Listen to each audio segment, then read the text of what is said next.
മുത്തുനബി തങ്ങൾ പറയുന്നുണ്ട്, അള്ളാഹു ഭൂമിയെ സൃഷ്ടിച്ചപ്പോ ഭൂമി വിറക്കുകയും ഒരു ഭാഗത്തേക്ക് ചെരിഞ്ഞു പോവുകയും ചെയ്തപ്പോ പർവ്വതങ്ങളെ കൊണ്ട് അള്ളാഹു ഭൂമിയെ ഉറപ്പിച്ചു നിർത്തിയെന്ന്. ആ സമയത്ത് പർവ്വതങ്ങളുടെ ശക്തി കണ്ടിട്ട് മലക്കൾ ചോദിക്കാണ്, പർവ്വതത്തെക്കാളും ശക്തിയുള്ള വല്ലതുണ്ടോ? അള്ളാഹുവിന്റെ മറുപടി ഇരുമ്പുണ്ട് എന്നാണ്. ഇരുമ്പിനെക്കാളും ശക്തിയുള്ള വല്ലതുണ്ടോ? അള്ളാഹു പറയുന്നു തീയുണ്ടെന്നാണ്.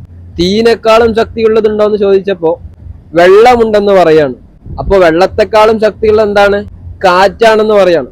അപ്പോൾ മലക്കുകൾ ചോദിക്കാണ്, കാറ്റിനേക്കാളും ശക്തിയുള്ള വല്ലതുണ്ടോ? ആ സമയത്ത് അള്ളാഹു പറഞ്ഞ മറുപടി എന്താ അറിയോ? വലതു കൈ അറിയാതെ ഇടതു കൈ കൊണ്ട് ധർമ്മം ചെയ്യുന്ന മനുഷ്യനുണ്ട് എന്നാണ്. മറ്റുള്ളവരറിയാതെ പേരും പ്രശസ്തിയും ആഗ്രഹിക്കാതെ സ്വതക ചെയ്യുന്ന ധർമ്മം ചെയ്യുന്ന മനുഷ്യന് അള്ളാഹുവിന്റെ അടുക്കലുള്ള പ്രതിഫലം അത് വിലമതിക്കാനാവാത്തതാണ്. അതുകൊണ്ട് ആത്മാർത്ഥമായിട്ട് സ്വതക്ക ചെയ്യാൻ നമുക്ക് സാധിക്കണം. Let's continue.